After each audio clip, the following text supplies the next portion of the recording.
여러분이 지금 타고 계신 차 혹은 앞으로 사려고 계획하신 그 차의 가치가 반토막 날 수도 있다는 얘기를 오늘 해보려고 하는데요. 미국이 중국산 전기차에 110% 관세를 때렸고 유럽도 45% 장벽을 세웠는데 한국은 고작 8%거든요. 전 세계에서 문 닫힌 중국 전기차 350만 대가 지금 어디로 향하고 있는지 아시겠죠? 서울에 등록된 전체 차량보다 많은 물량이 우리나라를 향해 밀려오고 있고 이건 단순히 차값이 싸진다는 좋은 소식이 아니라 150만 개 일자리와 우리 산업의 미래가 걸린 구조적 위기입니다. 오늘은 이 상황이 어떻게 시작됐고 실제로 무슨 일이 벌어지고 있으며 우리가 무엇을 알아야 하는지 처음부터 끝까지 짚어보겠습니다. 일단 중국 자동차 시장의 현실부터 들여다봐야 하는데요. 2024년 기준으로 중국의 연간 자동차 생산 능력은 5,500만입니다. 이게 얼마나 큰 숫자인지 감이 안 오실 수 있는데 전 세계에서 1년에 팔리는 자동차가 대략 9천만 대 정도거든요. 그러니까 중국 혼자서 전 세계 수요의 절반 넘게 만들 수 있는 공장을 가지고 있다는 뜻이죠. 근데 문제는 정작 중국 내에서 팔리는 차는 2,700만 대 수준밖에 안 된다는 겁니다. 생산 능력의 절반도 소화를 못하고 있어요. 그 결과 뭐가 생겼냐면 아무도 사지 않은 채 방치된 재고가 약 350만 대나 쌓였습니다. 350만 대가 얼마나 많은 양인지 구체적으로 말씀드릴게요. 서울특별시에 등록된 모든 자동차를 다 합쳐도 320만 대 정도인데 중국에 쌓여있는 재고가 그것보다 많습니다. 공장 설비가 55일 동안 하루 24시간 쉬지 않고 풀가동해야 만들어낼 수 있는 물량이 그냥 창고에 놀고 있다는 거죠. 자본주의 시장에서 이런 재고는 반드시 어딘가로 흘러가게 되어 있는데요. 문제는 그 어딘가가 바로 대한민국이라는 겁니다. 왜 하필 한국이냐? 이게 핵심인데요. 트럼프 행정부가 들어서면서 미국은 중국산 전기차에 사실상 110%에 가까운 관세를 부과했습니다. 3천만 원짜리 중국 전기차를 미국으로 가져가려면 세금만 3천만 원을 더 내야 한다는 소리거든요. 6천만 원짜리 차가 되는 거예요. 이 가격이면 아무도 안 삽니다. 유럽연합도 2024년 11월부터 중국산 자동차에 최대 45% 관세를 때렸어요. 세계에서 가장 큰 소비시장 두 곳이 동시에 중국 전기차한테 문을 닫아버린 겁니다. 그러면 350만 대가 넘는 이 차들은 대체 어디로 갈까요? 물은 낮은 곳으로 흐르고 재고는 관세 낮은 곳으로 흐릅니다. 미국 100%, 유럽 45% 앞에서 한국의 8% 관세가 얼마나 매력적으로 보이겠어요. 우리나라가 자기도 모르게 중국 전기차 업계한테 재고 처리장이라는 신호를 보내버린 거나 다름없는 상황이죠. 실제로 이 신호를 받은 중국 업체들이 2025년부터 본격적으로 움직이기 시작했습니다. BYD라는 회사 이름 들어보셨을 텐데요. 세계 최대 전기차 제조사입니다. 이 회사가 2025년에 한국 시장에 공식 진출했어요. 아토3라는 소형 SUV로 시작해서 중형 세단 C, 그리고 대형 SUV, 시라이츠 7까지 차례로 출시했는데 처음 예상보다 판매가 잘 됐습니다. 2025년 9월에는 월간 판매 1000대를 돌파하면서 수입 전기차 판매 순위 2위까지 올라갔거든요. 표면적으로 보면 성공적인 한국 진출처럼 보이는데 여기에 숨겨진 진실이 있습니다. BYD가 한국에 가져온 중형 세단 C는 2022년 7월에 처음 나온 모델이에요. 무려 3년 전 차입니다. 중국에서는 이미 2024 8월에 페이스리프트를 거친 최신형이 팔리고 있는데 한국에는 구형을 들여온 거죠. 왜 그랬을까요? 2025년 5월에 중국 자동차 딜러협회가 발표한 통계를 보면 답이 나옵니다. BYD 딜러망의 재고 보유 기간이 3.21개월이에요. 업계 평균이 1.38개월인데 2배가 넘습니다. 중국 내에서 안 팔려서 쌓여있던 구형 재고를 한국으로 빼고 있다는 뜻이거든요. 더 흥미로운 건 BYD의 2025년 상반기 수출량이 전년 대비 130캔트나 증가했다는 사실입니다. 중국 내수 판매는 정체되어 있는데 수출만 폭발적으로 늘어났어요. 이게 뭘 의미하는지 아시겠죠? 본국에서 소화 못한 물량을 해외로, 특히 관세가 낮은 한국 같은 나라로 밀어내고 있다는 명백한 증거입니다. 신차를 파는 게 아니라 재고를 떠넘기는 거예요. 중국 전기차 시장 상황이 얼마나 심각한지는 중국 정부의 반응만 봐도 알 수 있는데요. 2025년에 중국 정부가 주요 전기차 기업 경영진들을 소환했습니다. 이유가 뭐냐면 출혈 경쟁이 너무 심해졌기 때문이에요. 2025년 3월에 BYD는 주력 중형 세단 모델에 최대 34% 할인을 단행했거든요. 1억 원짜리 차를 6,600만 원에 파는 겁니다. 체리 자동차는 더 심해서 47%까지 할인했어요. 거의 반값에 차를 던지는 거죠. 정부가 나서서 원가 이하 판매와 과도한 할인은 당장 중단하라고 경고할 정도의 상황입니다. 그런데 이 출혈 경쟁의 압력이 어디로 가겠어요? 중국 내수 시장에서 안 되니까 해외로 가는 거고, 해외 중에서도 문 열려있는 한국으로 집중되는 겁니다. 우리 시장이 중국 전기차 업계의 출혈 경쟁 압력을 고스란히 받아내는 구조가 되어버렸어요. 테슬라 얘기도 빼놓을 수 없는데요. 2025년부터 한국에 들어오는 테슬라 차량이 100% 중국 상하이 공장산으로 바뀌었습니다. 예전에는 미국 공장에서 만든 차도 섞여 들어왔는데 지금은 전부 중국산이에요. 왜 그랬냐면 미국 내 수입 규제가 심해지니까 상하이 공장 물량을 한국으로 돌린 거죠.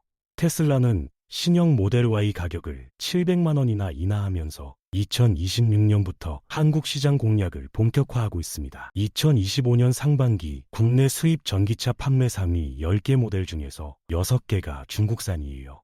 테슬라 모델 Y, BYD 아토 3, 폴스타 2 같은 차들이 상위권을 차지했거든요. 불과 몇 년 전만 해도 현대차와 기아가 압도적으로 점유하던 시장인데 판도가 급격하게 바뀌고 있는 겁니다.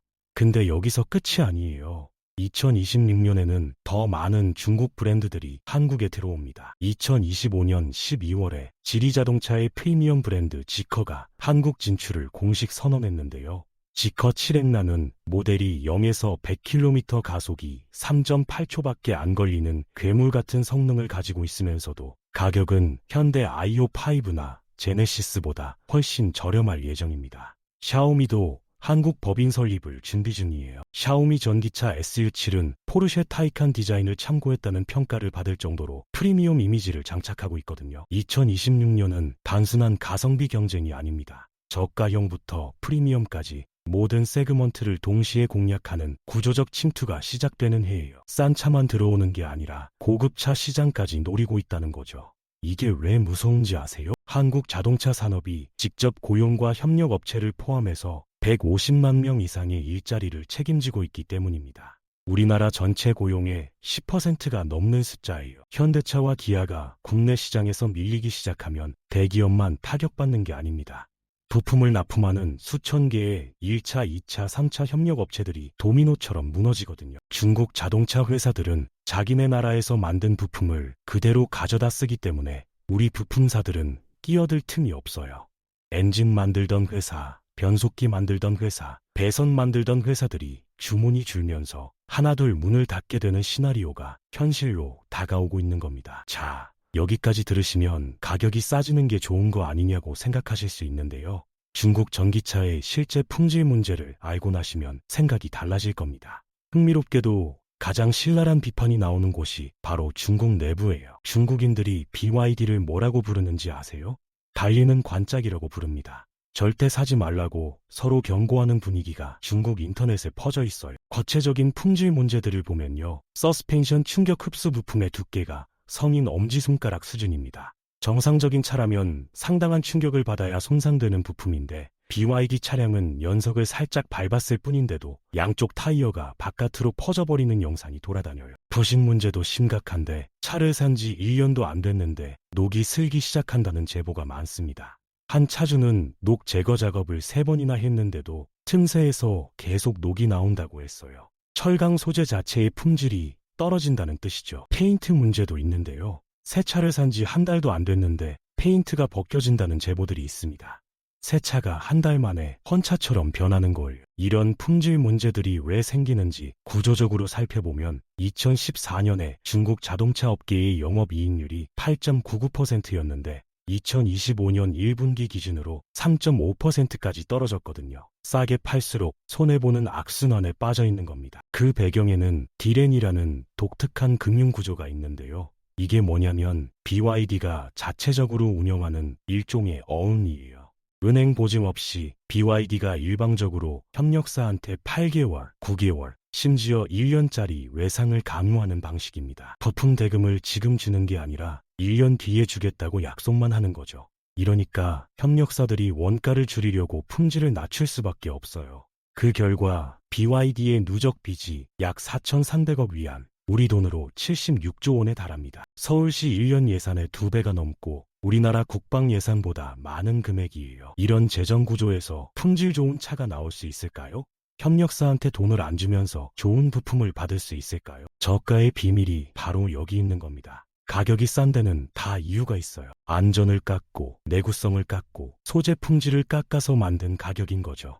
스마트폰이 고장나면 불편하지만 참을 수 있어요. 근데 자동차가 고장나거나 안전 문제가 생기면 사람이 다치거나 죽을 수 있습니다. 2024년 청두에서 BYD 전기차 충돌 사고로 22세 여대생 3명이 목숨을 잃었어요. 차량 구조가 충격을 제대로 흡수하지 못했다는 분석이 나왔거든요. 몇백만 원 아끼려고 내 목숨과 내 가족 목숨을 담보로 거는 선택이 과연 현명한 걸까요? 이건 단순히 애국심이나 국산차 살리기 차원의 문제가 아닙니다. 내 안전과 직결된 문제예요. AS 네트워크 문제도 심각한데요. 중국에서는 이미 BYD 공식 대리점들이 밤사이 문을 닫고 사라지는 파워로 우리말로 야반도주 사건이 벌어지고 있어요. 대리점이 갑자기 사라지면 수리받을 곳도 없고 선불로 낸 정비 비용도 못 돌려받습니다. 한국에서도 이런 일이 안 일어나리라는 보장이 없어요. 실제로 한국에 진출한 중국 브랜드들의 AS 센터 수가 현대차나 기아에 비해 턱없이 부족한 상황이거든요. 데이터 보안 우려도 있습니다. 요즘 전기차에는 카메라, 마이크, GPS 같은 센서가 기본으로 들어가는데요. 이 데이터가 어디로 가는지 아무도 모릅니다. 중국 기업들은 중국 정부의 요청이 있으면 데이터를 제공해야 하는 법적 의무가 있거든요. 내 차가 언제 어디를 다녔는지, 차 안에서 무슨 대화를 했는지가 다른 나라 정부한테 넘어갈 수 있다는 얘기예요. 미국이 중국 전기차를 막은 이유 중 하나도 바로 이 데이터 보안 문제입니다. 그러면 한국 정부와 기업들은 이 상황에 어떻게 대응하고 있을까요? 현대차 그룹도 위기를 감지하고 움직이고 있는데요. 기아는 EV4, E, E75, GT 같은 다양한 신형 모델을 쏟아낼 준비를 하고 있고, 현대차는 제네시스 브랜드의 고급 전기차 G7 E90과 캐스퍼 일렉트릭 같은 보급형 모델로 전 세그먼트를 방어하려고 합니다. 다만 전문가들은 가격만으로는 중국과 경쟁할 수 없다고 지적해요. 기술력과 AS 네트워크의 신뢰성이 생존의 열쇠가 될 거라는 거죠. 정부도 여러 가지 정책을 내놓고 있는데요. 2026년 전기차 보조금을 소형 530만 원, 중대형 580만 원으로 유지하기로 했습니다. 여기에 새로운 전환 지원금도 신설됐어요. 기존 내연기관차를 폐차하고 전기차로 바꾸면 최대 100만 원을 추가로 지원합니다. 결과적으로 중형 전기 승용차는 보조금 580만 원에 전환지원금 100만 원을 더해서 최대 680만 원까지 받을 수 있게 됐죠. 무공해차 안심보험도 2026년 3월에 출시될 예정인데요. 전기차 화재로 인한 제3자 배상 책임을 최대 100억 원까지 보장하는 보험입니다. 전기차 화재에 대한 불안감을 해소하려는 정책이에요. 근데 이게 중국 전기차 공세를 막기에 충분할까요? 솔직히 불확실합니다. 몇 가지 놓치고 있는 부분들이 있거든요. 2026년 1월 1일부터 유럽연합의 전기차 수입 특혜 제도가 폐지됩니다. 수입 관세 10%와 부가가치세 20%가 다시 부과되는데, 이게 중국산 전기차 가격에 어떤 영향을 미칠지는 아직 불명확해요. 유럽에서 막힌 물량이 더 많이 한국으로 올 수도 있다는 뜻이거든요. 그리고 앞서 말씀드린 AS 네트워크 불안정성이나 데이터 보안 문제에 대해서는 정부 차원의 대응책이 아직 부족한 상황입니다. 중고차 가치 문제도 생각해봐야 하는데요. 새 차 가격이 계속 떨어지면 중고차 가치는 더 빨리 추락합니다. 중국 전기차들이 가격 경쟁을 벌이면서 신차 가격을 계속 낮추면 그 차를 중고로 팔 때 가치가 폭락하거든요. BYD-C를 4천만 원에 샀는데 1년 뒤에 신차가 3천만 원에 나오면 내 차 중고가는 얼마가 될까요? 2천만 원? 1,500만 원? 싸게 샀다고 좋아했는데 팔 때 더 큰 손해를 보는 상황이 올 수 있어요. 이 상황을 종합해서 보면요. 2026년은 한국 자동차 산업의 분수령이 될 겁니다. 중국의 과잉 생산으로 인한 재고 폭탄이 한국으로 쏟아지는 한 해가 될 거예요. 이건 단순한 가격 경쟁이 아니라 산업의 존망이 걸린 문제입니다. 150만 개 일자리가 달려있고 우리의 일상 데이터가 다른 나라로 흘러갈 수 있으며 차세대 먹거리 산업의 주도권이 넘어갈 수 있는 상황이에요. 정부와 기업의 역할도 중요하지만 결국 마지막 선택은 소비자의 몫입니다. 눈앞에 싼 가격에 현혹될 것인가, 아니면 품질과 안전과 우리 산업의 미래를 먼저 생각할 것인가. 그 선택이 쌓여서 10년 뒤, 20년 뒤 한국 경제의 모습을 결정하게 될 겁니다. 저는 여러분이 오늘 이 영상을 통해 알게 된 정보들을 바탕으로 더 현명한 판단을 내리시길 바랍니다. 중국 전기차가 무조건 나쁘다는 게 아니에요. 다만 싼 데는 이유가 있고 그 이유를 알고 선택하는 것과 모르고 선택하는 건 완전히 다른 문제라는 거죠. 가격표만 보지 마시고 그 뒤에 숨겨진 품질 문제, AS 불안정성, 데이터 보안 우려, 중고차 가치 하락 같은 요소들을 종합적으로 따져보시기 바랍니다. 자동차는 몇 천만 원짜리 큰 구매인데 그 결정을 가격 하나만 보고 하시면 안 되거든요. 마지막으로 한 가지만 더 말씀드리면요. 이건 개인의 선택 문제이기도 하지만 동시에 우리 사회 전체의 문제이기도 합니다. 내가 중국 전기차를 사면 그만큼 한국 자동차 회사 매출이 줄고 한국 부품사 매출이 줄고 결국 누군가의 일자리가 없어지는 거예요. 그 누군가가 내 이웃일 수도 있고 내 친척일 수도 있고 몇 년 뒤에는 나 자신일 수도 있습니다. 소비는 투표와 같아요. 내 돈을 어디에 쓰느냐가 우리 사회의 미래를 결정합니다. 2026년 한국 자동차 시장에 거대한 파도가 밀려오고 있습니다. 그 파도를 어떻게 넘을지는 우리 모두의 선택에 달려 있어요. 오늘 영상이 그 선택에 조금이나마 도움이 되셨으면 좋겠습니다. 영상 시청해 주셔서 감사합니다.